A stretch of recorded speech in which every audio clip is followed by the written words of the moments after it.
জগতে অনেকে আছে, দেখবেন অনেকে বলে, কেউ যদি একটু মনে করুন অন্যায় করে, ভুল করে, পাপ করে, সে যদি কখনো মুখে হরিনাম করে, তখন দেখবেন অনেকে বলে, দেখেছো কাণ্ড, ভূতের মুখে রাম নাম, বলে না? তার মানে কি, যে অন্যায় করে গেছে, পাপ করে গেছে, তার হরিনাম করার কোনো অধিকার নেই। হরিনাম করলেই তাকে এটাই শোনানো হয়। আবার এও বলা হয় যে সারা জীবন অন্যায় করে গেছে, শেষ জীবনে এখন হরি হরি বলে ডাকছে, হরি কি কৃপা করবে? অনেকে বলে যে সারা জীবন পাপ করেছে, তাকে কি আর হরি ক্ষমা করে? এটা আমাদের চিন্তা ভাবনা, আমাদের মতো সাধারণ মানুষের চিন্তা ভাবনা। জেনে রাখবেন, শাস্ত্র অন্য কথা বলছে। শাস্ত্র বলছেন, জীব যখনই যে মুহূর্তে হরিকে স্মরণ করবে, হরি নামকে সার করবে, তার আগ পর্যন্ত জীবনে যত পাপ করুক না কেন, সেই পাপ নিমেষেই দূরীভূত হয়ে যাবে। তাই গৌর হরি।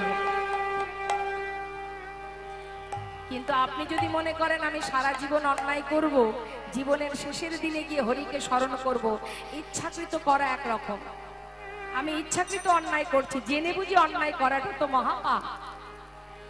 তাই জেনে রাখবেন মা, জীবনে যখনই যে মুহূর্তে আপনি হরিকে স্মরণ করতে পারবেন, একবার ডাকার মতো যদি একবার ডাকা যায়, যখনই শুধু আত্মনিবেদন করে ভগবানের চরণ সার করে যদি আপনি একবার বলতে পারেন, হে দয়াময়, হে করুণাময়, আজ থেকে আমি তোমার, তুমি আমার, শুধু এইটুকু কথা, আজ থেকে তুমি আমার, আস্তে আমি তোমার, এই কথাটা যখনই আমি বলবো, যখনই আপনি বলবেন, সেই মুহূর্ত থেকেই কিন্তু ভগবান আপনার সহায় হয়ে যাবে। কিন্তু মন থেকে বলতে হবে মা, লোক দেখানো ভক্তি ভজন করে কোনো লাভ নেই। ভালোবাসলে অন্তর থেকে ভালোবাসতে হবে, ডাকার মতো ডাকতে হবে। তাই তো শাস্ত্র বলছেন, একবার কৃষ্ণ নামে যত পাপ হরে, জীবের সাধ্য নেই জীব তত পাপ করে। তার মানে যদি ডাকার মতো তুমি একবার ডাকতে পারো, তোমার জীবনে এমন কোনো পাপ নেই যেটা দূরীভূত হবে না। তার সব থেকে বড় প্রমাণ হচ্ছে অজামিল। অজামিল সন্তান পরিবারকে খাওয়াবার জন্য, জাতিতে ছিলেন ব্রাহ্মণ, সারা জীবনে ডাকাতি করেছে, চুরি করেছে, প্রাণী হত্যা করেছে, কিন্তু জাতিতে ছিল ব্রাহ্মণ, কর্ম ছিল নিচু। সেই অজামিল সারা জীবন অন্যায় করে গেছে মা। কথাগুলো একটু মন দেবেন। কি হয়েছে, খিদে পেয়েছে নাকি? খিদে পেয়েছে? আমি জানি এখানে প্রসাদের ব্যবস্থা আছে, তা মন চঞ্চল হলে হবে না, শান্ত মনে শুনতে হবে। তা সেই অজামিল সারা জীবন সন্তানদের নিয়ে বাবা সন্ধে হলেই ডাকাতি করতে চলে যেত। আমা একটু মন দেবেন কথার মধ্যে। একবার প্রভুর নাম করলে তার ফল কি হতে পারে? বারবার ভাগবত বলছে, শাস্ত্রে বলছে, হরি নাম করো, একবার ডাকো, হাজার হাজার অপরাধ দূরীভূত হবে। তারই একটা দৃষ্টান্ত স্বরূপ আপনাদের প্রমাণ দিয়ে যায়। তা এই অজামিল তার যত সন্তান, তার ছোট ছেলের নাম ছিল, কি নাম ছিল অনেকেই জানেন, নারায়ণ। এই নামটা কে দিয়েছিলেন? এই নামটা দিয়েছিলেন একজন মুনি, যার নাম লোমশ মুনি। এই লোমশ মুনি একটি দেহের একটি জ্বালা, শারীরিক একটি অসুস্থতার কারণে তিনি অসহ্য যন্ত্রণায় ছটফট করতেন। দেবর্ষি নারদ বলেছিলেন, মুনিবর, আপনার রোগ যদি আপনি ভালো করতে চান, তাহলে জাতিতে হবে উঁচু জাতি, মানে ব্রাহ্মণের জাতি, কিন্তু স্বভাব হবে নিচু প্রকৃতির, তার কর্ম হবে নিচু প্রকৃতির। এমন কোন ব্রাহ্মণের ঘর থেকে যদি আপনি ভিক্ষা করে আনতে পারেন, তন্ডুল ভিক্ষা করতে পারেন, আর সেটা যদি আপনি রন্ধন করে খেতে পারেন, আপনার রোগ ভালো হয়ে যাবে। এখন লোমশ মুনি খুঁজতে শুরু করলেন যে জাতিতে উঁচু, কর্ম তার নিচু, এরকম ব্যক্তি কে আছে জগতে, কোথায় আছে? খোঁজে খোঁজে হঠাৎ সন্ধান পেল এই অজামিলের বাড়িতে। খবর পেয়ে অজামিলের বাড়িতে চলে গেল। গিয়ে দেখলো কি, তার কন্যা এক মুষ্টি চাল ওই ভিক্ষা স্বরূপ মুনিকে দিচ্ছেন, তার কোলে একটা সদ্যজাত সন্তান। তা যখন ভিক্ষাটা দিয়েছে, ঘরে গিয়ে রন্ধন করে সেবা করেছে। সেবা করা মাত্রই বাবা তার রোগ ভালো হয়ে গেছে। যেই না রোগ ভালো হয়ে গেছে, মনে মনে আফসোস করছে যে আমার এত বড় উপকার যে করে দিল, আমার এত বড় জ্বালা থেকে যে আমায় উদ্ধার করে দিল, আমি তাকে যাই একটু আশীর্বাদ করে আসি। এই চিন্তা ভাবনা নিয়ে তিনি আবার সেই অজামিলের বাড়িতে গেলেন। গিয়ে ওই ছোট্ট পুত্র সন্তানকে তার কোলে দেখে বলে উঠলেন, অজামিল, তুমি আমার এত বড় উপকার করেছো, আমি তোমার ছোট ছেলের নাম দিয়ে গেলাম নারায়ণ। হরি বল হরি। এখন অজামিল সারা জীবন সন্তান, স্ত্রী, পরিবারের অন্ন জোটাবার জন্য চুরি ডাকাতি করে দিন কাটিয়েছে মা। কিন্তু জীবনের শেষ মুহূর্ত যখন এলো, যখন শয্যায় শুয়ে আছে, অন্তিম সময়, চলে যাবার সময় যখন এলো, উঠার শক্তি নেই, বিছানায় শুয়ে আছে। শেষ মুহূর্ত আসার আগেই দেখতে পাচ্ছে অজামিল যেন যম দুধ পাঠিয়েছে তাকে নিয়ে যাওয়ার জন্য। যমদূতকে দেখে অজামিল শয্যায় শুয়ে চিৎকার করে ডাকছে, নারায়ণ নারায়ণ নারায়ণ, একবার কাছে বাবা, একবার কাছে আয়, নারায়ণ একবার আমার পাশে আয়। চিৎকার করছে। যখন চিৎকার করে ডেকেছে মা, সেই চিৎকার, সেই নাম বারবার আত্মনাদ করে ডাকছে, তো সেই ডাক শুনে বৈকুণ্ঠের নারায়ণের সিংহাসন টলে গেল। তিনি দুধ পাঠিয়ে দিলেন।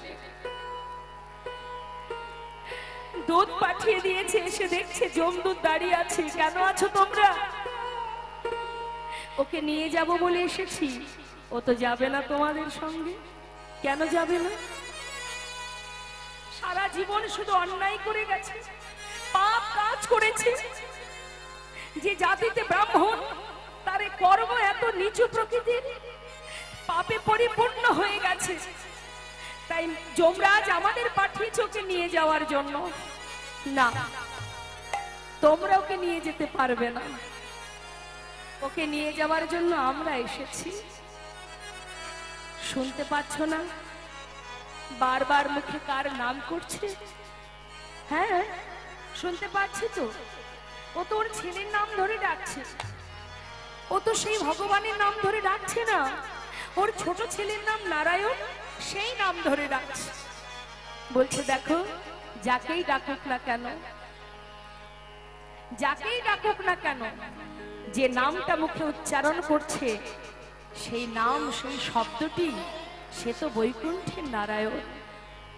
এই যে মুখে উচ্চারণ করছে, এই যে মুখে একবার চিৎকার করে করে বলছে আমার কাছে আয় নারায়ণ, ওই যে চিৎকার, ওই চিৎকারে বৈকুণ্ঠের নারায়ণের সিংহাসন টলে গেছে। আমাদের পাঠিয়েছে ওকে নিয়ে যাওয়ার জন্য। ওর সমস্ত পাপ দূরীভূত হয়ে গেছে, ওকে এসেছি আমরা নিয়ে যেতে। একটা বার ডাকার মতো ডাকো, ভালোবাসার মতো ভালোবাসো। যদি ডাকার মতো ডাকতে পারো, ভালোবাসতে পারো, এক ডাকেই ভগবান যুগে যুগে তোমার চরণে দাস হয়ে পড়ে থাকবে। সেই এক ডাকে বৈকুণ্ঠের সেই নারায়ণ যে দুধ পাঠালো, সেই দুধ সোনার সিংহাসনে করে ওই অজামিলকে নিয়ে গেল বৈকুণ্ঠে। তাই মাগো, ভগবানকে পাওয়ার জন্য সাধন ভজনও লাগে না, অর্থ লাগে না, পাণ্ডিত্য লাগে না, কিচ্ছু নয়। শুধু দেহ মন প্রাণ সঁপে দাও, তার চরণে নিজেকে সঁপে দাও, তাকে স্মরণ করো। আত্মনাদ যদি করতে হয়, কাঁদতেই যদি হয়, একবার প্রভুর চরণ স্মরণ করে বলো, হরি বল হরি বল। তোমার কাছে চেয়ে তবেই এসেছিলাম ধরায়। তোমার কাছে চেয়েছিলাম যে মানব কুলে জন্ম দাও, ভবে গিয়ে তোমার নাম করব। তোমার দেয়া সুন্দর দেহটা পেলাম, কিন্তু মায়ার সংসারে আবদ্ধ হয়ে মায়া এমন করে আমাদেরকে গ্রাস করে নিল, দিনে দিনে মায়ার দাস হয়ে আমি আমার আপন জনকে ভুলে গেলাম। শুনেছি তুমি করুণাময় দয়াল, তাই তোমার চরণে জানিয়ে রাখি, একবার কৃপা করে তোমার চরণে তুমি আমায় ঠাঁই দাও, শুধু এইটুকু মা। তাই তো শাস্ত্র বলছে, কলিযুগে নাম ছাড়া নাহি আর ধর্ম, সর্বধর্ম সার নামে শাস্ত্র মর্ম। হরিনাম করো, আর কিচ্ছু করতে হবে না। হরিনাম মহামন্ত্র জপ করো। হরিনাম যদি জপ করা যায়, নামের গুণেই নামীকে পাওয়া যায়, আর কিচ্ছু করতে হবে না। এটা যেন ভুলবেন না, যেখানেই হরিনাম গাইতে বলবে এই সুযোগটা হাতছাড়া করবেন না। কারণ আমাদের সংসারের মধ্যে তো আর ভগবানের নাম করার সময় হয় না, হয় কি মা? সারাদিন কাজের চাপে আর হরিনাম করার সময় হয় না। আর যদিও বা বদনটা মানে মুখটা বন্ধ থাকে, তা হরিনামের কাজে তো লাগানো যায়। হাতে কাজ করব, মুখে হরিনাম করব, সেটা তো করা যায়, কিন্তু আমরা করি না। আমরা এই মুখে কত কথা বলি, দিবস রজনী আবল তাবল পাঁচাল পড়িতে পারো, তাহার ভিতরে একবারও কৃষ্ণ বলিতে নারো। তা এখন সংসারে যেহেতু হয় না, সুযোগ কোথায়? হরিবাসরে। যেখানেই যাবেন একবার যদি হরিনাম করতে বলেছে, আর দেরি করবেন না, দুহাত তুলে আত্মনিবেদন করে স্বতঃস্ফূর্ত ভাবে মহামন্ত্র জপ করবেন। হরিনাম হচ্ছে মহামন্ত্র, আর জগতে যা কিছু আছে সবই হলো মন্ত্র। দেব দেবীর পূজা করতে গেলে মন্ত্র পাঠ করতে হয়, মহামন্ত্র নয়। আর হরিনামকে বলা হয় মহামন্ত্র। যেখানে মহামন্ত্র আছে সেখানে মন্ত্রের আর কোনো প্রয়োজন নেই। তাই মহামন্ত্র জপ করবেন সদা সর্বদাই। যেখানে থাকবেন চলতে পথে হয়তো কোনো কিছু চিন্তা করছেন, ভুলে যান চিন্তার কথা, শুধু প্রভুকে বলবেন, প্রভু তোমাকে সঙ্গে করে নিয়ে যাচ্ছি, তুমি ছাড়া আমার আর কেউ নাই। তাই গৌর হরি বল হরি। তখন আমরা ভাবি না মা, অনেকেই ভাবি আমার কেউ নেই, বলি না আমরা, জানিস আমার কেউ নেই, আমি একা। ভুল কথা, এই কথাটা একবারও ভাববেন না। আপনি যখন এসেছিলেন সঙ্গে কি কেউ এসেছিল? এসেছিল কি? আবার যখন যাবেন সঙ্গে করে কেউ যাবে? তাহলে মাঝখানে দুদিন পথের পরিচয় যাদের সঙ্গে হোক না কেন, তারা আপনার আপন হবে কি করে? আপনার আপন সেজনই যে এখানে পাঠিয়েছে এবং যে নিয়ে যাবে, অহরহ সে আপনার কাছে আছে। আর আপনার রক্ষা করার মালিক সেজন, মারলে সেই মারবে, রক্ষা করলে সেই করবে, কি তাই তো? রাজসভাতে দ্রৌপদীর যখন বস্ত্রহরণ হয়, সেখানে তার আপনজন ছিল না? ছিল না? ছিল তো। এক বলতে 5টা স্বামী ছিল, পরিবারের সবাই ছিল, তাই তো? গুরুজন ছিল। বলুন দেখি, এত আপনজন স্বামী থাকতে সেই দ্রৌপদীর সম্মান রক্ষা করেছিলেন কে? তাহলে সবাই থেকেও ছিল না, একজনই ছিল যে তার মান রক্ষা করেছিলেন।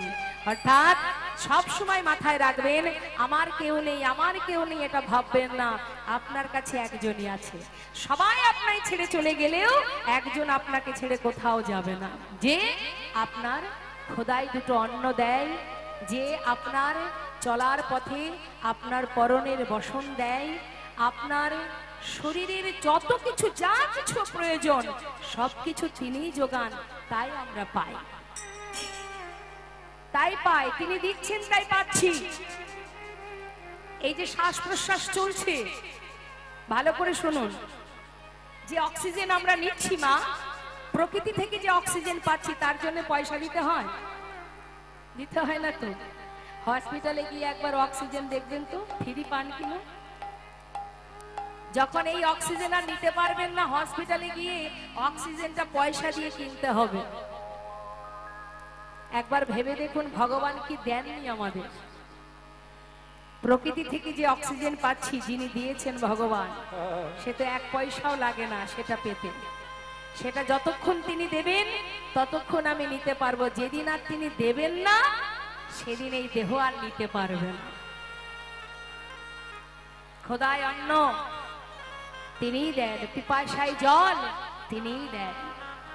কেন মিছিমিছি আমরা ভাবি এ আমার আপন, ও আমার আপন, ও আমার ভবিষ্যৎ? কেউ কারো নয়। কাতবকান্তা কাস্তি পুত্র সংসারায় বতুব বিচিত্র নলিনী জলগত তরলাং তদ্বদতিশয় চপলা। সংসারটা হচ্ছে মোহ আর মায়া। এই সংসারটা শুধুমাত্র স্বার্থের সংসার।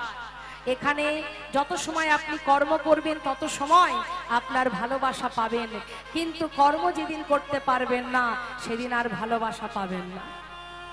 কিন্তু সারা জীবন যাকে ভালোবাসার সময় আপনার হয়নি, জীবনের শেষের দিনে সেই আপনার সঙ্গে যাবে, আর কিন্তু কেউ যাবে না। যাবে? কেউ যাবে না। একমাত্র হরিনাম, সেই হবে সাথী, আপনজন, সেই আমার শেষের দিনের পথের বন্ধু। তাই গৌর হরিবল হরিবল। তাই তো করুণাময় তিনি যুগে যুগে এসেছেন আর জীবকে বলেছেন, ওরে জীব একবার হরিবল হরিবল, বদন ভরে একবার হরিবল। দিনান্তে যদি একবার হরি বলিস তোর সকল পাপ দূরীভূত হবে। আজ মহাজন পদাবলীর শেষে বললেন, এই রূপে উদ্ধারিল যত নর নারী, এ রাধা মোহন কহে কিছু না হলো আমারি। এ রাধা মোহন কহে কিছু না হলো আমারি। যা রাধে রাধে। আমরা মহাজন তার পদাবলী দিয়ে গৌরচন্দ্রিকাকে বিশ্রাম রাখলাম। রাধা মোহন দাসের সুন্দর পদাবলী দিয়ে আমরা গৌরচন্দ্রিকাকে বিশ্রাম রেখে এবার আমরা চলে যাব লীলা কথায়। তা চলুন সবাই মিলে উলুধ্বনি হরিধ্বনি করে এবার আমরা লীলায় প্রবেশ করি। মায়েরা একবার উলুধ্বনি করুন তো শুনি।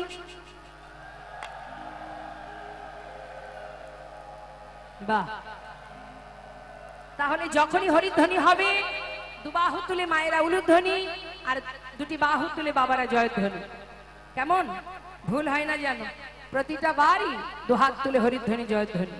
অবাক ঘুম আসছে? ডেকে দিন তো। সারাদিন বসে আছেন, ঘুম তো পাবেই। মনে মনে ভাবছে যে মেয়ে তুই তো বলছিস, তুই বুঝবি কি করে আমার জায়গায় থাকলে বুঝদিস। না, বসে থাকলে ঘুম পাবে, এটা নিশ্চিত। হ্যাঁ, আমরা ঘুমাতে খুব ভালোবাসি। ঘুমেতে যদি 2 ঘন্টা কম হয়ে যায় পরের দিন সকালবেলা কারোর সঙ্গে আর কথা বলতে ইচ্ছা করে না, কারণ ঘুমাতে পারিনি, রাগে মাথা গরম হয়ে যায়, তাই না? তার মানে কি আমরা ঘুম খুব পছন্দ করি। কিন্তু জেনে রাখবেন, যে জিনিসটা আমরা পছন্দ করি না সেই জিনিসটা খুব শিগগিরই আমাদের জীবনে আসবে। কি মা, আসবে না? সেদিন আর তাকাতে পারবো না, জনমের মতো ঘুম পড়িয়ে দেবে ভগবান। সেটা যে কবে আসবে সেটাই চিন্তার বিষয়। মানে জেগে থাকার সময়টা বড় কম, ঘুমানোর সময়টা কিন্তু বেশি আমাদের, তাই না? তা নেন সবাই মিলে হাত তুলুন দেখি একবার। শ্রীধাম নবদ্বীপ থেকে যাব বৃন্দাবনে। হরিবল হরিবল, রাধা রানী কি। একটু জয়টা জোরে হবে না? বলিয়ে রাধা রানী কি। হ্যাঁ, চলুন যাই সবাই মিলে আমরা রাধা নাম গাইতে গাইতে বৃন্দাবন ধাম।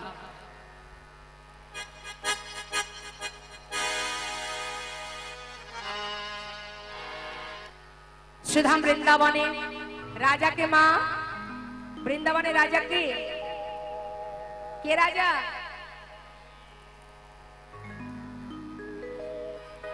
রাধা রানী। রাধে রাধে।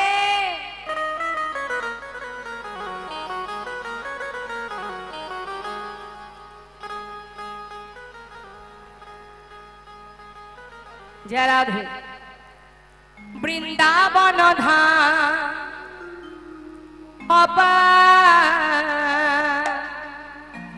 जपे जा राधे राधे। सबाई मिले हाथे ताली दिए। হ্যাঁ,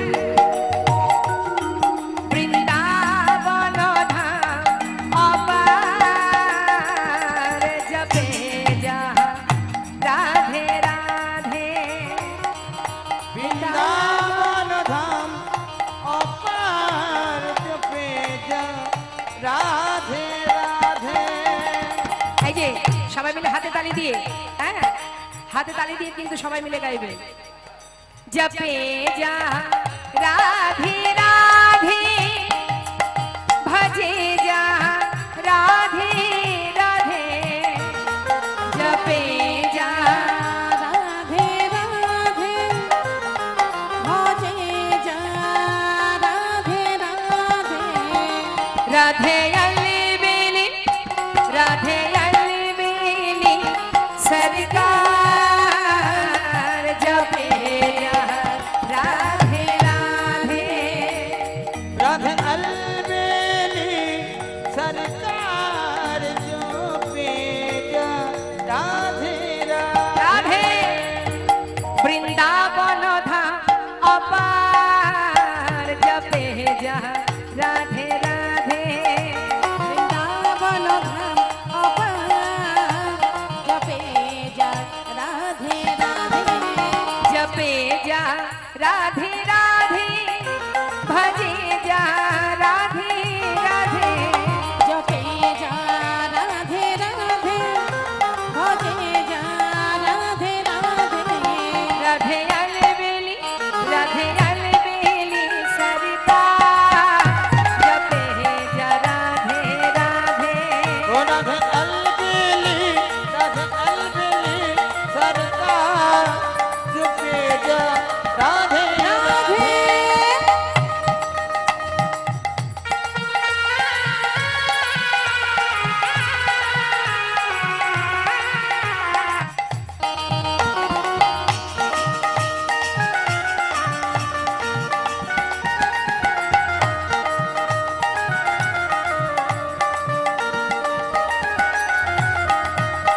जो राधा राधा गावे वो प्रेम पदर थावे जो राधा राधा गाए जो प्रेम पदर को पावे वो कहे जाए तेरा पार जपे जा बक हो जाए मेरा पार जो पेजा राधे राधे वृंदावन धाम अपार जपे जा राधे राधे भोजे राधे राधे जो पेजा राधे राधे भोजे राधे राधे जो पेजा राधे राधे बोलिए राधा रानी की वृंदावन धाम की बांके बिहारी लाल की राधे राधे सुधा वृंदावन भगवान কৃষ্ণচন্দ্র প্রভাতকালে মায়ের হাতে ননি সেবা করে চলে গেলেন গোষ্ঠ মাঝে। এখন আমাদের জানতে হবে মা রাধারানী আমার তিনি যে কলহন্তরিতা মানের রমণী হলেন, এই যে কলহন্তরিতা কাহাকে বলে? শাস্ত্রে বলছেন যা সখীনা পুন পাদপতিতং বল্লভামিরুষা নিরাশ্চ পশ্চাৎ গতি কলহন্তরিতা হে ওগো কলহন্তরিতা হিসা যা সখিনাং পুর পাদপতিতং বল্লভাং রসা নিরাশ্চ পশ্চাৎ গতি কলহন্তরিতা হেষা। অর্থাৎ যে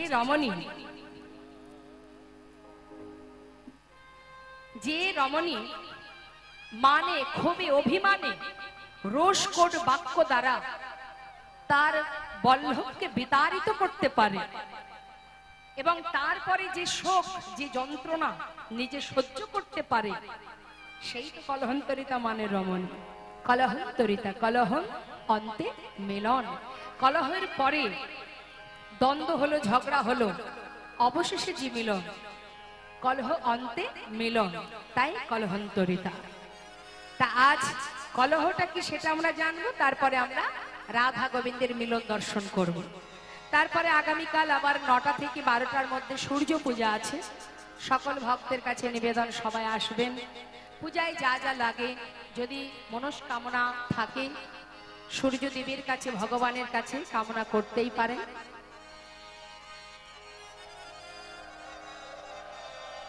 তবে কামনা যদি করতে হয় সঠিক কামনা করবেন, সংসারের মঙ্গল কামনাও যেমন করবেন, সেই সঙ্গে ভগবানের চরণে যেন মতিগতি থাকে, তার প্রতি যেন ভালোবাসা থাকে, ভক্তি থাকে, সেই কামনাটাও করবেন। কেমন? ভগবানের কাছে চাইতে হলে তার চরণ কমলে যেন লাভ করতে পারি, এটাই হচ্ছে আমাদের জীবনের সব থেকে বড় চাওয়া। তো শ্রীমতী রাধারানী আমার চন্দ্রশালিকায় বসে আছে, আর গোবিন্দ যখন গোষ্ঠে গেলেন সেই গমন দর্শন করে সখীদের কাছে বসে আছেন। দেখতে দেখতে বেলি অবসান কাল, বধূ ফিরবে অপেক্ষায় নয়ন দিয়ে আছে। সখীরে, ওই সখী, আমার বধূ আসছে। গোবিন্দ আমার আসবার সময় শ্রীমতী রাধারানীকে মস্তকের কেশ স্পর্শ করে 10টি অঙ্গুলি দেখিয়ে তিনি ঘরে চলে যান। এখন রাধারানী আমার গোবিন্দের সেই 10টি অঙ্গুলি আর মস্তকের কেশের যে ইশারাটা বুঝতে না পেরে তার প্রিয় সখীকে বলছে, ললিতা, বিশাখা, আমার বধূ আমাকে কি বলে গেল, তোরা একটু বল না, কি যেন একটা ইশারা করে বলে গেল। ললিতা বিশাখা বলছে, আমরা কেন বলবো, তোর বধূ কি বলে গেল তুই জানিস না? তুই দাসী, কৃষ্ণ দাসী, তোর প্রাণনাথ তোকে কি ইশারা করে গেল, আমাদের থেকে তুই তো আরো বেশি ভালো বুঝবি। সখী, বধূর বদন পানে নয়ন দিতে 2টি চোখ আমার জলে ভরে গেল। হঠাৎ করে তিনি যে কি ইশারা করলো আমি বুঝতে পারলাম না। তাই তোরা তো আমার মরম সখী, বল না, একবার বলে দে না আমার বধূ কি বলে গেল। শোন রায়, তোর বধূ তোকে ইশারা করে জানিয়ে গেল, রায়, কেশর কুঞ্জ সাজাও, কেশ নামক কুঞ্জ সাজাও, আর 10টি অঙ্গুলি দেখালো মানে নিশি 10 দণ্ডে তোর বধূ তোর কুঞ্জে আসবে। যেই না বলেছে মা, কি আনন্দ রাধারানী, বধূ সেবা দেবে, গোবিন্দ সেবা দেবে। তাই তিনি তাড়াতাড়ি করে সকল বাদিনীকে ঘুম পড়ানো অবস্থায় ঘুম পড়িয়ে রেখে সুন্দর করে কুঞ্জ সাজাবে বলে সখী বেষ্টিত হয়ে রাধারানী আমার মনের আনন্দে কুসুম চয়ন করলেন। কুসুম চয়ন করে মনের সুখে কুঞ্জ সাজাচ্ছেন। হরিবল হরিবল। গোবিন্দ আসবে। আপনারাও যখন ঘরের ভিতরে হরিবাসর দেন, ভগবানের যেখানে সেবা হয়, যে মণ্ডপটা তৈরি হয়, যেখানে ভগবানের বেদি সাজানো হয়, আপনাদের মনের ভিতরে একটা আশা হয় না, এখানে ভগবান আসবেন, ভগবান বসবেন। হ্যাঁ, তার রাধারানীও বাদিনীর ঘরে থেকে তার মনে স্বপ্ন, আজ যখন বধূ আসবে আমি বধূকে সেবা দেব, মনে বড় আনন্দ। তাই সুন্দর করে কুঞ্জ সাজাচ্ছে যাতে আমার বধূ খুশি হয়। কিন্তু অবস্থা কি হলো মা, আনন্দের মধ্যেই তো দুঃখ ঘনিয়ে আসে গো। আমরা যখন আনন্দে পাগল হয়ে যাই, তারপরে যখন দুঃখ আসে আমরা সে দুঃখ সহ্য করতে পারি না। আজ রাধারানীর সেই একই অবস্থা। সখী বেষ্টিত হয়ে মনের আনন্দে কুঞ্জ সাজাচ্ছে, আর এদিকে গোবিন্দ আমার নিশি 10 দণ্ড পার হয়ে যাচ্ছে দেখে তাড়াতাড়ি করে মায়ের শয্যা থেকে মা গোপালকে ঘুম পড়িয়েছিলেন। এখন গোবিন্দ জেগে জেগে ঘুমাচ্ছিলেন, কারণ সময় মতো রাধার কুঞ্জে যেতে হবে তো, সেই কারণে। কিন্তু মা যখন গৃহকর্মে চলে গেলেন, গোপাল আমার সুযোগ বুঝে ধীরে ধীরে শয্যা ছেড়ে, চরণে নুপুর আছে, নিশি 10 দণ্ডে রাধার কুঞ্জে যেতে হবে, তাড়াতাড়ি করে কুঞ্জ ছেড়ে এবার গোবিন্দ যাত্রা করেছে। ওমা, দেখবেন নিশুতি রাত্রে কোনো একটা শব্দ যদি কানে আসে পরিষ্কার বোঝা যায়, তাই না? এখন রুনুঝুনু নুপুরে শব্দ হচ্ছে, শুনতে পেল কে না, শ্রীমতী রাধারানী এক খুঁড়তুতো বোন, যিনি হলেন চন্দ্রাবলী। নিতাই গৌর হরিব। এই চন্দ্রাবলী ছোটবেলা থেকে রাধারানীর প্রতি একটু হিংসা। কি হিংসা? ছোটবেলা থেকে চন্দ্রাবলী দেখে যে গোবিন্দ শুধু রাধার কুঞ্জে যায়, তার কুঞ্জে আসে না। এটাই তার মনে দুঃখ যে রাধারানী যেমন সুন্দরী রমণী, আমিও তো সুন্দরী, তাহলে গোবিন্দ শুধু রাধার কুঞ্জে যাবে, আমার কুঞ্জে কেন আসবে না? এটাই তার মনের দুঃখ যে যদি কোনোদিন গোবিন্দকে পায় তাকে এমন ভাবে ভালোবাসবে সারা জীবনের মতো রাধারানীকে সে ভুলে যাবে না। তাই গৌর হরি। এখন এই চিন্তা ভাবনা নিয়ে কিন্তু চন্দ্রাবলী বড় হচ্ছে। প্রতিটা মুহূর্ত চন্দ্রাবলী রাধারানীকে কষ্ট দিতেন মা। একবার কি হয়েছে শুনুন। চন্দ্রাবলী শ্রীমতী রাধারানী সুন্দর করে মালা গেঁথে ললিতার হাতে দিয়ে বলছি, ললিতা, আমি এমন ঘরে বাস করি যে ঘরে থেকে নিজে হাতে বধূকে সেবাও দিতে পারি না, আবার নিজে হাতে মালা গেঁথে তার গলায়ও পরাতে পারি না। তোরা আমার মরম সখী, যা, তোদের হাতে মালাটা তুলে দিলাম, আমার পরাণ বধূর গলায় পরিয়ে দিয়া। ললিতা সখী, বিশাখা সখী তারা কি করে, রাধার গাথা মালা ওই বনে নিয়ে গিয়ে গোবিন্দের গলায় পরিয়ে দেয়। একদিন কি হয়েছে মা, ললিতা সখী মালাটা নিয়ে বনের ভিতরে গিয়ে দেখছে গোবিন্দ খেলা করছে, সঙ্গে আছে বলরাম। দেখছে দাদা যেহেতু আছেন সেখানে কি প্রেমময়ী রাধার গাথামালা গোবিন্দের গলায় পরানোটা শোভনীয়? কি করা যায়? একটা পলাশ পাতার ঠোঙা তৈরি করে তার মধ্যে মালাটা রেখে দিয়ে একটা বৃক্ষের কোটরের মধ্যে রেখে তাড়াতাড়ি করে গোবিন্দকে ইশারা করে জানাচ্ছে, শ্যামনাগর, এই কোটরে একটা ঠোঙা আছে, তাতে একটা মালা আছে, তুমি তোমার সময় মতো মালাটা পরে নিও। এই ইশারা করে চলে গেল ললিতা সখী। আর ওই যে কোটরের মধ্যে মালাটা আছে, গাছের ডালে বসেছিল একটা কাক। সে মনে মনে ভাবছে নিশ্চয়ই রাধারানী গোবিন্দের জন্য ভালো ভালো কোনো খাবার পাঠিয়েছে। এই তো সুযোগ, গোবিন্দের হাতে যখন এটা যায়নি, আমি এই ঠোঙার মধ্যে যা আছে সেগুলো খাবো। এই ভাবনা নিয়ে নিজের ঠোঁট দিয়ে ঠোঙাটাকে বের করে উঠতে উঠতে গিয়ে বসেছে এক ঘরের চালে। চালের উপরে বসে ঠোঙাটাকে ঠোঁট দিয়ে খুলেছে। খুলে দেখছে তার মধ্যে একটা ফুলের মালা। মালা দেখে মনে মনে ভাবছে, ধুর, এত কষ্ট করে নিয়ে এলাম, এর মধ্যে কোনো খাবার নেই, একটা ফুলের মালা। রাগে সেই মালাটাকে ঠোঁট দিয়ে ধরে ছুঁড়ে ফেলে দিয়েছে। আর যেই ফেলে দিয়েছে, মালাটা গিয়ে পড়েছে চন্দ্রাবলীর ঘরের সামনে। মালাটাকে হাতে তুলে দেখে বলছে, এই তো, এ তো যাত্রার গাথা নয়। রাধার গাথা মালা যে দেখে সেই চিনতে পারে, কারণ রাধারানী বিনি সুতোর মালা গাঁথতেন, তাতে কোনো সুতো থাকতো না, সুতো ছাড়াই মালা করতেন ফুলের পাপড়ি দিয়ে। তা মালাটা দেখে যেই না চিনতে পেরেছে, তখনই সুযোগ পেয়েছে চন্দ্রাবলী। কি সুযোগ?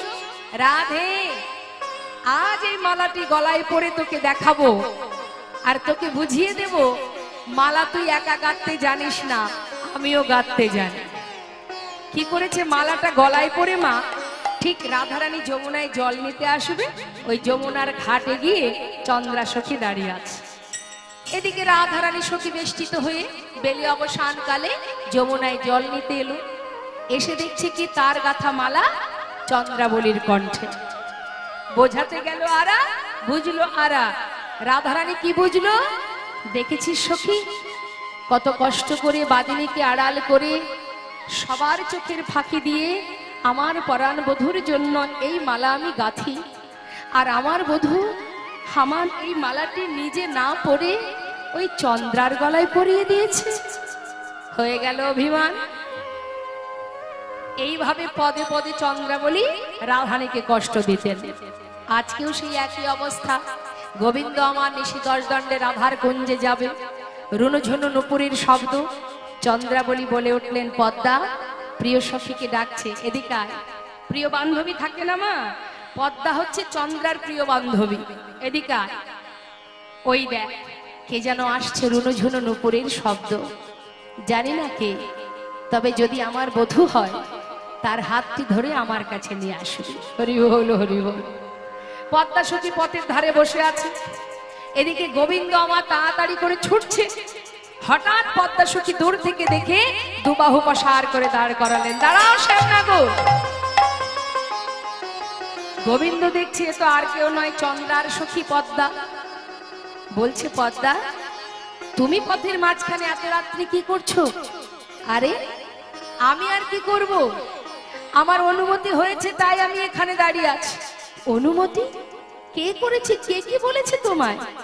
ওই যে চন্দ্রা, চন্দ্রা বলল তোমাকে তার কাছে নিয়ে যেতে। পদ্মা, না না না না, এমন কাজ করো না, আমার মস্ত বড় বিপদ হয়ে যাবে। শোনো, আমি কাল আসবো, এসে তোমার কুঞ্জে যাব, চন্দ্রার কুঞ্জে যাব। আজ আমাকে যেতেই হবে, আমাকে আর ছেড়ে দাও। শ্যামনগর, আমি তো আমার প্রয়োজনে আসিনি, যার প্রয়োজনে এসেছি। তোমার যা কিছু বলার তাকে গিয়ে বলো। এখন তুমি আমার সঙ্গে চলো, হাতটি ধরে জোরপূর্বক রাধা আহা চন্দ্রার কুঞ্জে। চন্দ্রাবলী দূর থেকে দেখে এক দৃষ্টিতে তাকিয়ে আছে। এসো এসো বধূ, এই অভাগিনী কাঙালিনী তোমার পথ পানে চেয়ে বসে আছি।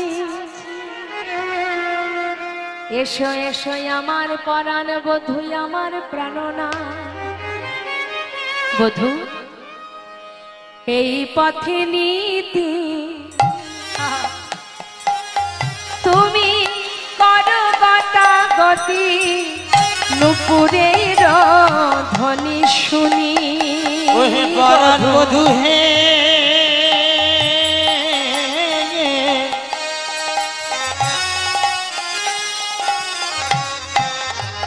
পরাণ বধূ হে,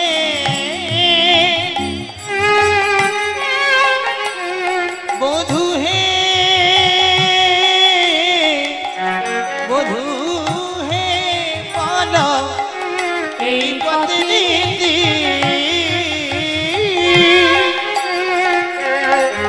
তুমি করো গতাগতি, নুপুরের ধ্বনি শুনি।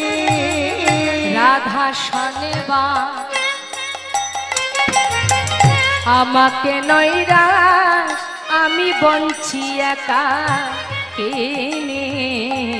রাধা শনিবাস আমাকে নৈরাশ, আমি বঞ্চি একা এনে। অবধূ বড় আশা করে আমি বসে আছি, বড় আশা করে হরিবল হরিবল আমি বসে আছি। আমার মনোবাসনা অগবধূ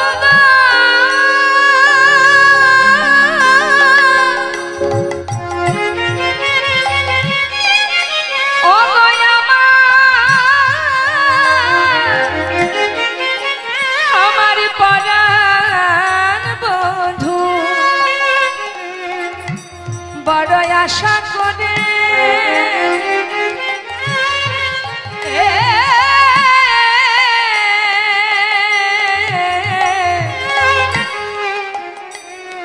আশা করে বসে আছি। আমার মনোবাসনা তুমি পূরণ করো।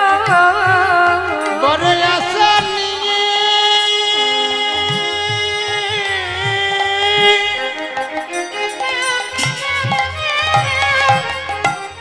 আমি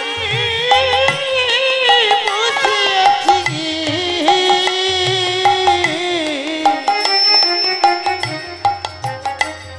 আমার মনের বাসনা পূরণ করা।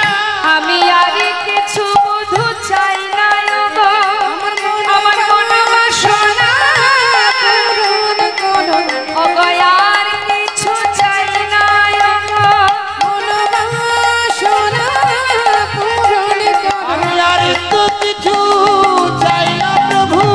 হরিবল হরিবল হরিবল। আমি আর তো কিছু চাই না প্রভু।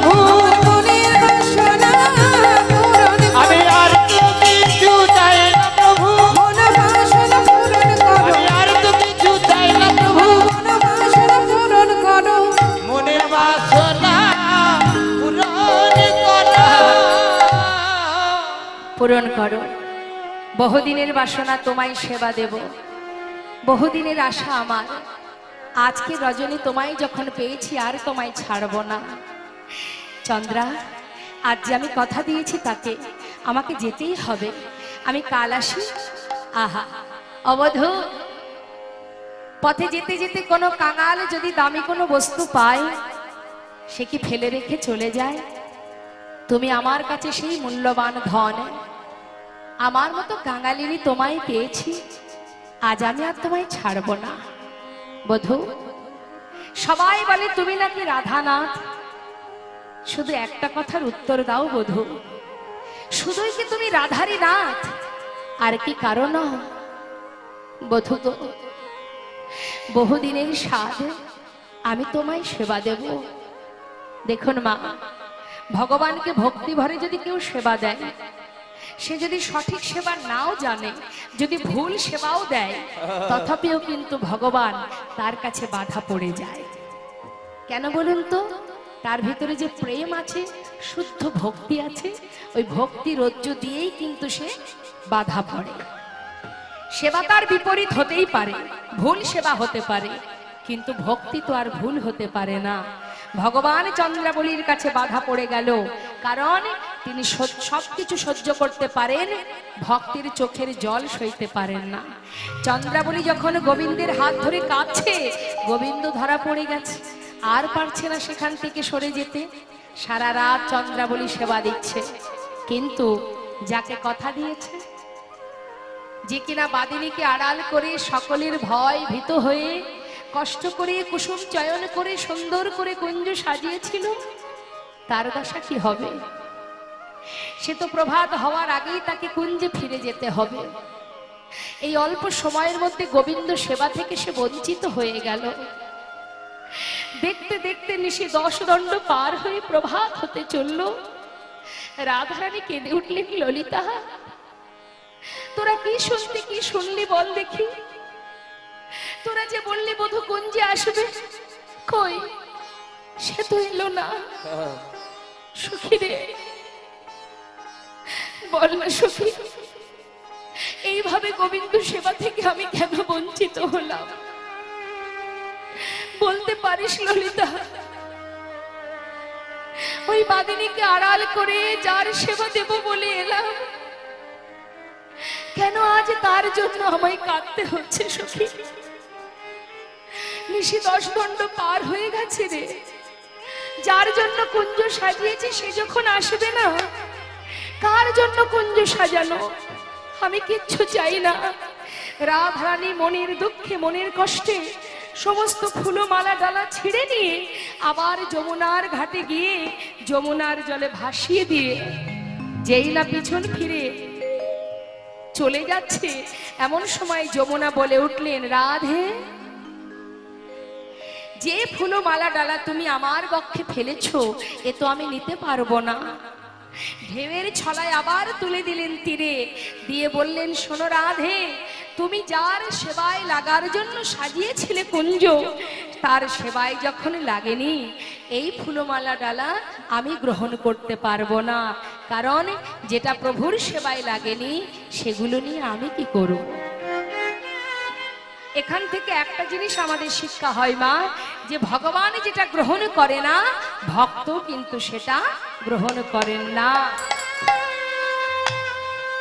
ফিরিয়ে দিলেন আবার সেই ফুলমালা ডালা, কারণ তুমিও কৃষ্ণ প্রেয়সী, আমিও কৃষ্ণ প্রেয়সী, কিন্তু তোমার বাসনা গোবিন্দকে কাছে পাবে, আর আমার বাসনা তোমরা যুগল হবার পর সেই প্রসাদী ফুলমালা আমার বক্ষে ফেলে দেবে, আমি সেটুকু নিয়ে আমার তাপিত হৃদয় শীতল করব। কিন্তু এটা তো প্রসাদী নয়, কৃষ্ণ প্রসাদী, যেটা গোবিন্দ সেবায় লাগেনি, সে আমি নিয়ে কি করব? তাই আবার তুলে দিয়েছে। রাধারানী আমার কুঞ্জের মধ্যে বসে বসে নয়নের জলে বুক ভাসিয়ে কাঁদছে আর ডাকছে, তুমি একবার দেখা দাও, দেখা দাও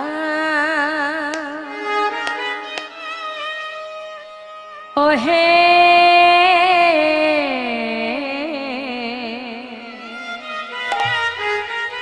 ওহে আমার প্রাণনা একবার দেখা দাও সুন্দর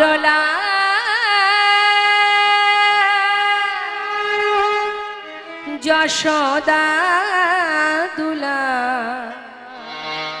বৃন্দাবন বিহারী বৃন্দাবন বিহারী সুন্দর লাল যশোদা দুলাল বৃন্দাবন বিহারী বৃন্দাবন বিহারী ভক্ত ডাকিলে রহিতে পারো না ভক্ত ডাকিলে রহিতে পারো না ভক্ত ডাকিলে তুমি রহিতে পারো না ভক্ত ডাকিলে রহিতে পারো না ইহাই তব বেদে শুনি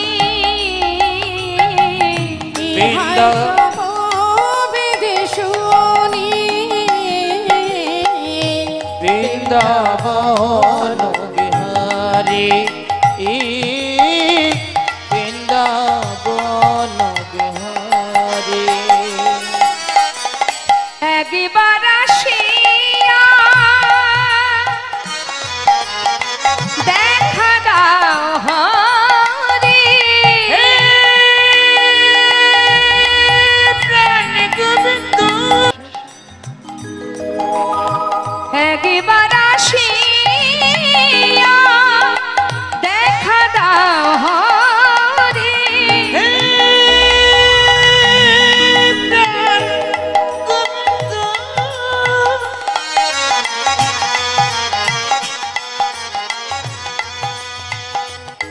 তুমি একবার দেখে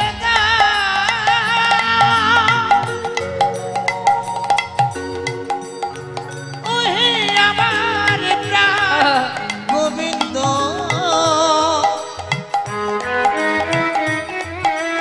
একবার দেখা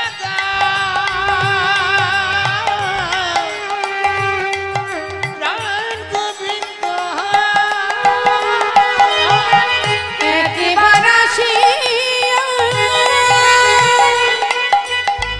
দেখা দাও হরি জুড়াবো এ তাপিত প্রাণ বৃন্দাবন গৌর হরি বল গৌর হরি বল বৃন্দাবন বিহারী সুন্দর লাল যশোদা দুলাল বৃন্দাবন বিহারী বৃন্দাবন বিহারী বৃন্দাবন বিহারী রাধারানী আমার বধূ আশাপথে নয়ন দিতে দিতে নিশি প্রভাত এদিকে চন্দ্রাবলীর কুঞ্জের কি অবস্থা মা চন্দ্রাবলীর কুঞ্জে হঠাৎ গোবিন্দ দেখছে যে চন্দ্রাবলী আমাকে সেবা দিতে দিতে ক্লান্ত হয়ে সে নিজেই ঘুমিয়ে পড়েছে আর যেই দেখেছে চন্দ্রা ঘুমিয়ে পড়েছে গোবিন্দ দেখছে এই তো সুযোগ এই সুযোগেই আমাকে রাধার কুঞ্জে যেতে হবে তাড়াতাড়ি করে কুঞ্জ ছেড়ে গোবিন্দ আমার সারা রাত চন্দ্রাবলীর হাতে যেভাবে সেবা পেয়েছে কোনো দিকে আর তার লক্ষ্য নেই রাধার কুঞ্জে যাবে বলে ছুটতে ছুটতে যেই রাধার কুঞ্জের দিকে ছুটছে তার পরনে আছে কি নীল শাড়ি রাধারানী আমার দূর থেকে দেখছেন দূর থেকে দর্শন করে বলছে ললিতা নীল বসন পরিধানে কে যেন এইদিকে আসছে যদি আসে কেউ আসন বসতে দিস আসন পেতে কেমন জানি না কে আসছে নীল শাড়ি পরিধানে তো বুঝতে পারছে না রাধারানী এখন গোবিন্দ দূর থেকে দেখছে রাধারানী ঘোমটা টেনে আছে, আর গোবিন্দ যখন এসেছেন আসা মাত্রই ললিতা বিশাখা আসন পেতে বসতে দিয়েছে। পাতা আসনে যেই বসেছেন, রাধারানী ঘোমটার আড়াল থেকে জিজ্ঞাসা করছে, নীল শাড়ি কে পরে গো মা? বলরাম আড়াল থেকে ডাকছে, দাদা মা রোহিণীমা ভালো আছেন তো? তিনি কেমন আছেন? মায়ের কুশল বলুন দাদা। গোবিন্দ দেখছো আসন পেতে বসতে দিল যখন, ভাবলাম মনে হয় সময় মতো আসতে পারিনি, না জানি কত কথা শুনতে হবে। তা আসন পেতে বসতে দিল যখন, বোধহয় কিছু বলবে না। এখন তো আমি আসল বিষয়টা বুঝতে পারলাম। তুমি আমায় চিনতে পারোনি রাধে? আমি তো বলরাম নই, বলরাম নই, রাম অনুজ, রামের ছোট ভাই। যেই না বলা, রাধারানী আমার যে ঘোমটাটি দিয়েছিলেন মা, ঘোমটা তুলে গোবিন্দের আপাদমস্তক একবার দর্শন করলেন, আবার বদনটা ঢেকে বসলেন। ওরাই বিনোদিনী মানে হইল মা, ওরাই বিনোদিনী মানে হইল মা, বিনোদিনী মানে হইল মা, বিনোদিনী মানে হইল মা। তা দেখিয়া কুল না করো কান, তা দেখিয়া কুল না করো কান, তা দেখিয়া কুল না করো কান, তা দেখিয়া কুল না করো কান। এবার পড়িল রাধার চরণ তলে, পড়িল রাধার চরণ তলে, বাবা পড়িল রাধার চরণ তলে, পড়িল রাধার চরণ তলে।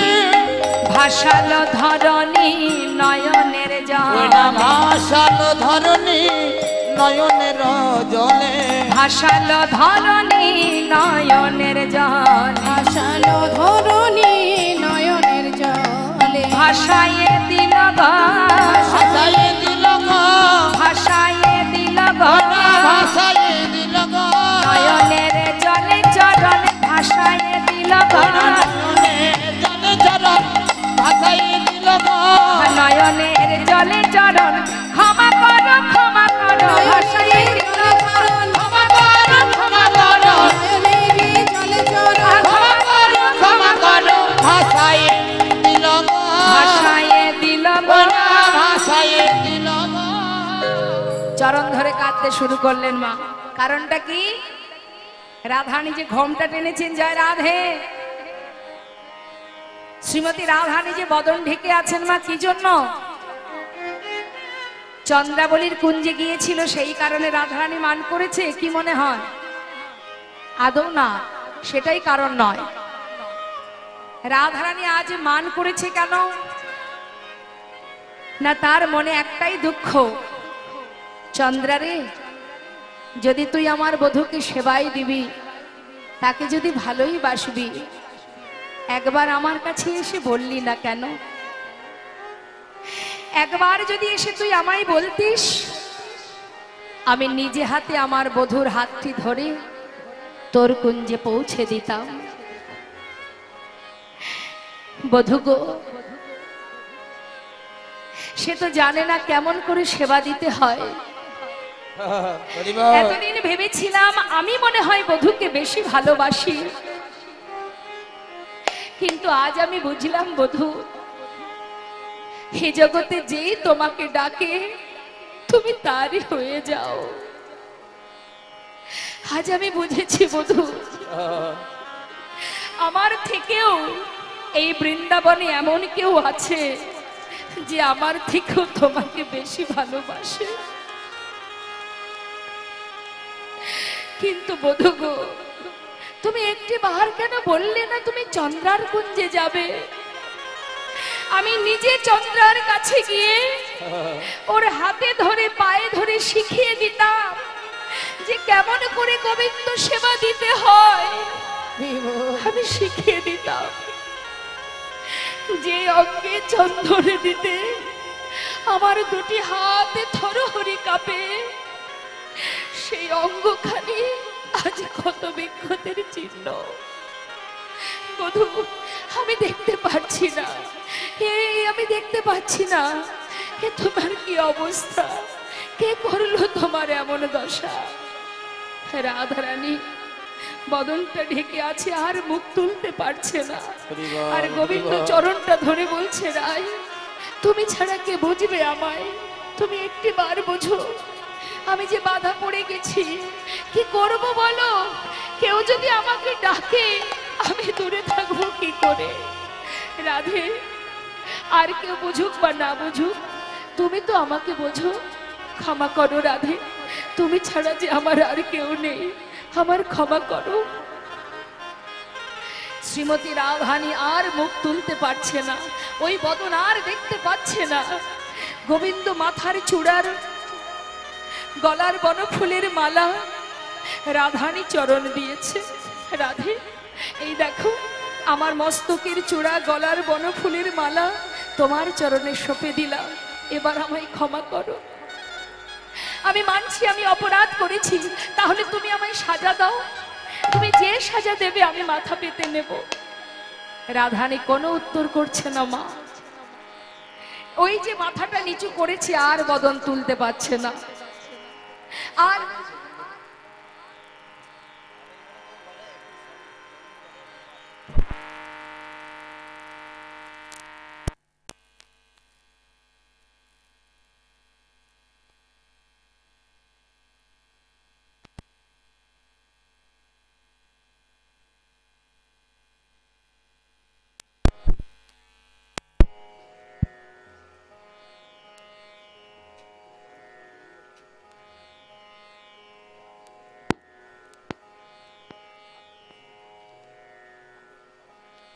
জয় রাধে। গোবিন্দ একটু একটু করে নিজের সর্বস্ব দিচ্ছে মা। রাধে, আমি কথা দিচ্ছি রাই, দেখো আমার সাধের বাসী তোমার চরণে, সর্বস্ব সঁপে দিয়েও তথাপিও রাধারানী বদনটা একবারও তুললেন না। গোবিন্দ কাঁদছে। রাধে, এ জগতে কেউ অপরাধ করলে তার সাজা হয়, তারপরে তার ক্ষমাও হয়। তুমি আমাকে বলো কি সাজা দেবে? রাধারানী তথাপিও কোনো উত্তর করছে না। এত করে কাঁদছে, এত করে সাজছে, কিন্তু তাতেও কোনো ক্ষমা হচ্ছে না। রাধারানী আর মুখ তুলে বধূর বদন পানে চাইতে পারছে না। ঠিক সেই সময় গোবিন্দ আমার রাধারানীর চরণ দুটি নিজের হাতে করে নিয়ে নিজের মস্তকে তুলে বললেন, রাধে রাধে, আমি তোমার চরণের দাস। এ যুগে নয় যুগে যুগে আমি রাধা দাস, রাধা দাস, রাধা দাস। ইহাতে সন্দেহ যার, কোটি যুগ ভজন করিলে বিথায় ভজনতা। হে রাধে, দেহি পদ পল্লব মোদারা। রাধে, দেহি পদ পল্লব মোদারা, দেহি পদ পল্লব মোদারা। আমি তোমার চরণের দাস, আমি যুগে যুগে ভক্ত চরণের দাস। এই কথাটি স্বয়ং ভগবান লিখেছিলেন কবি জয়দেবের গীত গোবিন্দে। ছোট করে একটুখানি বলবো, সেটা হচ্ছে কবি জয়দেব, আপনারা নিশ্চয়ই অনেকেই গিয়েছেন জয়দেব মেলায়, জানতো মা? হ্যাঁ, সেই কেন্দ্রবিল্ল গ্রাম কবি জয়দেব করে তারা হাজার কাজের মধ্যে দিয়েও ছুটে আসেই হরিবাসরে। হয়তো কেউ হয়তো দেখা গেল 2 ঘন্টা শুনলো, বা কেউ সারাদিন শুনলো, কিন্তু যেমন যারা ফুটবল খেলা দেখতে ভালোবাসে, তারা ময়দানে যেখানে খেলা হয়, ক্রিকেট খেলা, ফুটবল খেলা হয়, তারা কিন্তু সেইখানে চলে যায়, তাই তো? আবার যারা ফাংশন ভালোবাসে, হাঙ্গামা ভালোবাসে, তারা দেখবেন যেখানে হাঙ্গামা হয় ছুটে চলে যায়। অর্থাৎ যে যেটা ভালোবাসে সে সেখানেই যায়। আর হরিবাসরে কারা আসে? যারা ভগবানকে ভালোবাসে তারাই আসে হরিবাসরে। নিতাই গৌর হরিবল হরি। তাই আজ আপনারা পরপর সারাদিন অনেক লীলা কথা শ্রবণ করলেন। এবারও আমরা শ্রবণ করব ভগবানের মধুর মধুর লীলা। শ্রীধাম বৃন্দাবনে শ্রীমতী রাধারানীর কলহন্তরিতা মান। নিতাই গৌর হরিবল হরি। তো রাধারানী কলহন্তরিতা মানের রমণী হয়েছিলেন। কেন হয়েছিলেন, কি কারণ ছিল তার, আমরা একটু একটু করে জানবো।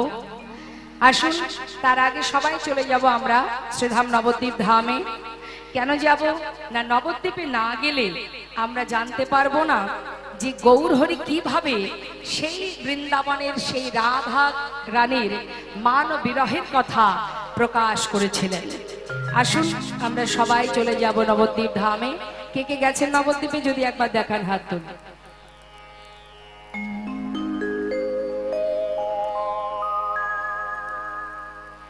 নবদ্বীপ ধামে সবাই তো জাননি দেখছি, বেশি দূর তো নয়। জয় রাধে। তা চলুন একবার সবাই মিলে হাত তুলে শ্রীধাম নবদ্বীপ ধামে তাই গৌর হরি বল, হরি বল, হরি বল। জয় রাধে, হরে কৃষ্ণ। লীলা পরিবেশনে ভুল ত্রুটি হলে সন্তান জ্ঞানে সকলে আমাকে ক্ষমা করবে। মনিটরের সাউন্ড একটু বাড়াও, মনিটরটা বাড়াও। জয় রাধে, হরে কৃষ্ণ, হরে কৃষ্ণ। Monitor, monitor. জয় রাধে, হরে কৃষ্ণ। জয় রাধে, হরে কৃষ্ণ। জয় নিতাই, হরে কৃষ্ণ। কি হচ্ছে, সাউন্ড দিতে এত কৃপণতা করছো কেন? হরে কৃষ্ণ, কৃপণতা করছো না, তাহলে একটু বাড়াও। জয় রাধে, হরে কৃষ্ণ। রিভাব রাখো একটু। জয় রাধে, হরে কৃষ্ণ। জয় রাধে শ্যাম। হরে কৃষ্ণ, হরে কৃষ্ণ,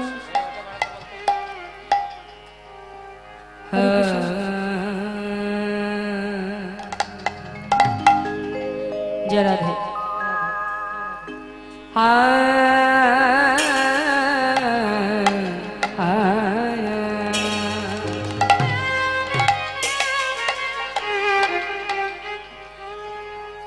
কিবা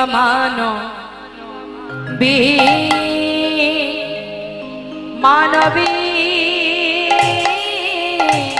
বিরাহ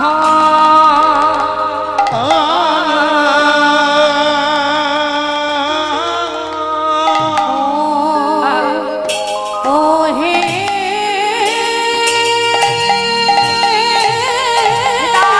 হরি বল, হরি বল, হরি বল।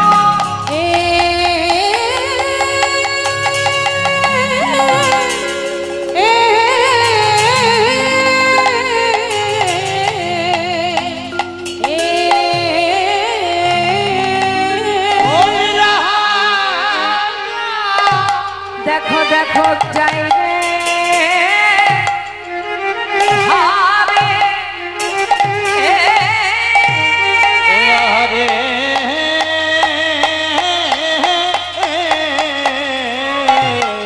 যাই রে ভাবে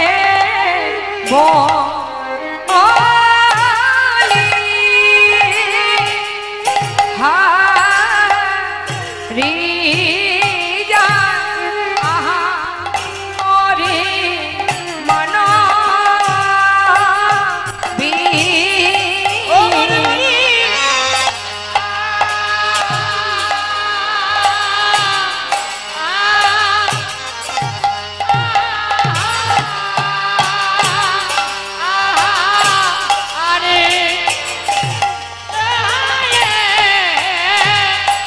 দেখো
ওকিয়া আহা মরে রে ওকিয়া মরে রে মানবী রহ হরি বল হরি বল হরি বল হরি বল হরি বল ওকে হারে রে মানবী রহ ওকিয়া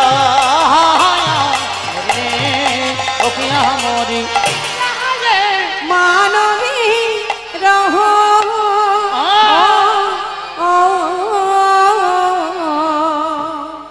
মানি বরহ মানি রাধারানী আমার রাধা কৃষ্ণ মিলিত তনু আমার গৌর হরি আজ মান করেছে মা মানবী রহ ভাবে প্রভু ভেলভন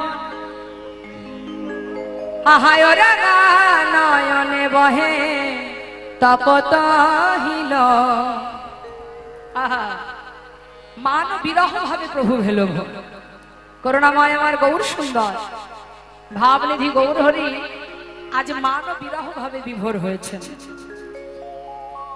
মান বিরহ ভাবে বিভোর হয়ে ভাবের আবেশে আজ তিনি গম্ভীরায় ৩.৫ জন অন্তরঙ্গকে নিয়ে সেই বিরহ ভাব প্রকাশ করছেন সেই ভাব বৃন্দাবনের ভাব রাধারানীর সেই খাল ভান্ডারে থাকা গোপন প্রেম প্রকাশ করছেন আজ নদিয়ার চাঁদ গৌর সুন্দর ৩.৫ জন অন্তরঙ্গ কে কে মা রায় রামানন্দ স্বরূপ দামোদর সিকি মাইতি আর মাধবী মাধবী নারী বলে তাকে অর্ধেক করে আজ এই ৩.৫ জন অন্তরঙ্গ আর বাকি সবাই বহিরঙ্গ এই অন্তরঙ্গ ভক্তকে নিয়ে তিনি সেই মান বিরহ ভাব প্রকাশ করছেন কি বলছেন মান বিরহ ভাবে প্রভু ভেল ভোর ওরানা নয়নে বহে তপত হিল প্রভু আমার কাঁদছেন কেন কাঁদছেন সেই মানের কথা রাধারানী যে মান করেছিল আজ আমার গৌর হরি সেই রাধা ভাবে বিভোর হয়েছে দুই তেনু এক হয়ে নদিয়ায় গৌর হয়েছে ঠিকই কিন্তু কখনো তিনি কৃষ্ণ ভাবে বিভোর হন কখনো রাধা ভাবে বিভোর হন তা রাধা ভাবে বিভোর হয়ে আজ সেই লীলা প্রকাশ করছে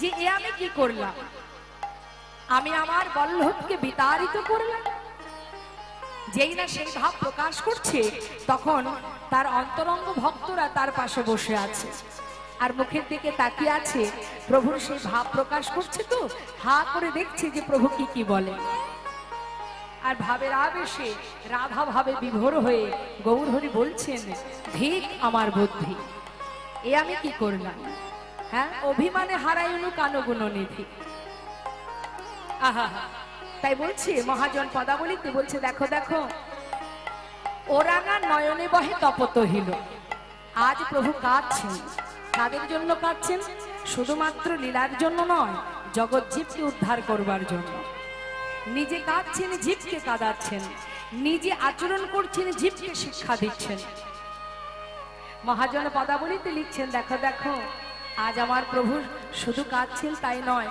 জগৎ জীবকে উদ্ধার করার জন্য সেই অপূর্ব লীলা প্রকাশ করছেন এক যুগে নয় মা যুগে যুগে তিনি এসেছেন যত যত লীলা করেছেন সবই কিন্তু জীবকে উদ্ধার করার জন্য ভগবানের যত লীলা সত্য ত্রেতা দাপর কলি যত লীলা ভগবান করেছেন সবই কিন্তু জীবকে উদ্ধার করার জন্য কা দিয়া কহেন পুন ধিক মোর বুদ্ধি ধিক মোর বুদ্ধি অভিমানে হারাইন আমি আমার কানগুণ নিধি যে হইল মনের দুঃখ আমি কি বলিব মঝো মন জীবন আমি কহিছে জুড়া আমি কেমনে জুড়াব কেমনে জোড়াব আমি কেমনে জুড়াব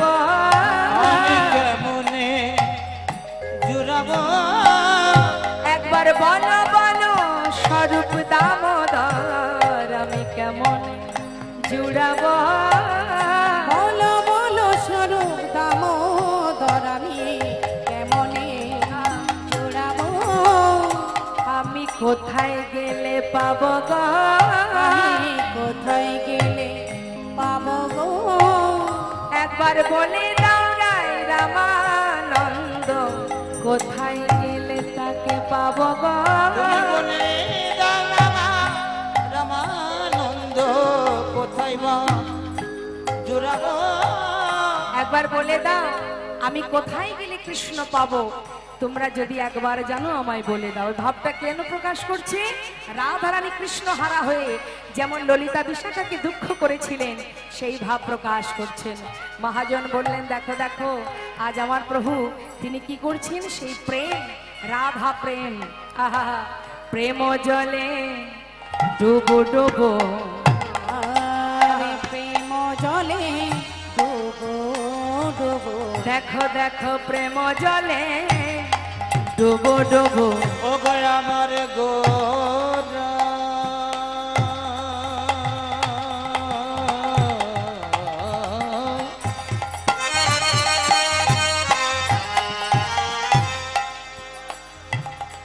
ভাবিনিধি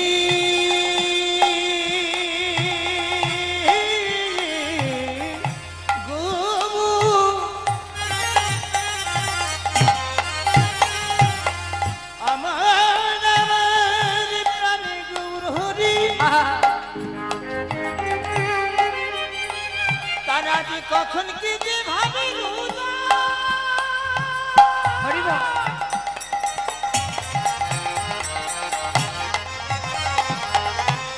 অবশ্যই নন্দন প্রাণে গৌরী রাবা না জানি কোন ভাবের উদয়। ও গো আমার আমার আমার আমার প্রাণ গৌরে প্রেম জলে ডুবো ডুবো। ওই না লোচন হি তারা। আহা প্রেম জলে ডুবো ডুবো, আমার লোচন হিতারা রে। ওই না প্রেম জলে আজ ডুবো ডুবো, আজ লোচন তারা রে। অগ প্রলাপ সন্তাপ ভাব, ভাবায় দিবি ভরা রে। আরে প্রলব সন্তপ ভাব ভাবয়দি ভরা রে। ওই দেখো প্রলাপ কিছে, কিছে দেখো প্রলাপ দেখো কিছে, দেখো গোলাম পিছে ভাবি নিভি গৌর হরি প্রলাপ কিছে। ভাবিনিধি গৌর হরি প্রলব কিছে। আজ ভাবি নিধি গৌর হরি না জানি কোন ভাবের উদয়। ভাবিনিধি নাই গৌর হরি বল। ভাবে হৃদয় ভাবিনিধি গৌর হরি না জানে কোন ভাবে হৃদয়। ভাবিনিধি গৌর হরি না জানে কোন ভাবে হৃদয়। প্রলব কিছে। আহা প্রলাপ সন্তাপ ভাবে দেবী ভরা গো, আজ ভাবে দেবী ভরা। ওমা প্রলাপ কারা বকে? একভাবে বক বক করে কারা? যারা পাগল হয়, তাই না? তা আজ পদাবলিতে মহাজন বলছেন আমার গৌর হরি প্রলাপ বকছেন। তা তিনি যে প্রলাপ বকছেন, তাই সে কি এই জগতের পাগলের মতো কথা বলছেন? বললেন না, তা কি করে হয়? তিনি প্রলাপ বকছেন বটে, কিন্তু তিনি পাগলের ন্যায় প্রলাপ বকছেন না। তিনি বকছেন, তবে কি বলছেন তিনি? একবার হরিবল, হরিবল, হরিবল হরিবল তোরা হরিবল, হরিবল, হরিবল হরিবল ওরে হরিবলের পারের সম্বল, হরিবল, হরিবল, হরি মদে বাড়ির সম্বল হরিবল হরিবল হরি হরি বিনা কি আছে বল, হরিবল, হরিবল, হরি বিনা কে আছে বল হরি মোদের পারের সম্বল হরি বল হরি বল হরি মোদের পরের সম্বল হরি বিনা কে আছে বল হরি মোদের পরের সম্বল হরি বিনা কে আছে বল এবার হরি বল হরি বল নিতাই গৌর হরি বল হরি বল। 3.5 জন অন্তরঙ্গ ভক্ত দেখছেন যে আমার গৌর হরি ভাবনিধি ভাবের আবেশে রাধা ভাবে বিভোর হয়ে সবাইকে দুটি বাহু প্রসার করে বলছে তোরা একবার হরি বল হরি বল হরি বিনা কি আছে বল হরি মোদের পারের সম্বল। একবার যদি কেউ হরি বলতে পারে শাস্ত্রে বললেন অপবিত্র পবিত্র বা সর্ববস্তাঙ্গত পিবা যশরে পুণ্ডরিকাক্ষ সবার জভ্যন্তর সূচি। ওমা তুমি সুচি থাকো অসুচি থাকো, তুমি পবিত্র থাকো অপবিত্র থাকো, যেখানে থাকো যেমনই থাকো, যদি একবার হরিকে স্মরণ করতে পারো সেই মুহূর্তেই তোমার সর্বত্র ভিতর বাহির সর্বত্র পবিত্র হয়ে উঠবে। একবার যদি হরি বলা যায়। অন্যান্য যুগে ভগবানকে ডাকতে গেলে তার একটা সময় সীমা ছিল, যেমন যজ্ঞ করতে হতো। আচ্ছা যজ্ঞ কি দিনে দিনেই করা যায়? আপনি যদি মনে করেন বাড়িতে নাম যজ্ঞ দেবেন, আজকে ভাবলে কালকে করতে পারবেন? তার জন্য 6 মাস 1 বছর ধরে তার ব্যবস্থা নিতে হয়, তাই তো? তাহলে সেটা একটা সময়ের ব্যাপার। ধ্যান তপস্যা, আজকে যদি আপনি ধ্যানে বসেন কালকে কি ইষ্ট দেখতে পাবেন? তার জন্য সময়ের ব্যাপার, তাই তো মা? তাহলে ধ্যান তপস্যা পূজা অর্চনা যাগ যজ্ঞ এগুলো অন্যান্য যুগে ছিল, না হলে ভগবানকে পাওয়া যেত না। কিন্তু কলিযুগে কি বললেন? যখনই তুমি হরিকে স্মরণ করবে, যে মুহূর্তে স্মরণ করবে সেই মুহূর্তে তোমার ভিতর বাহির পবিত্র হয়ে উঠবে।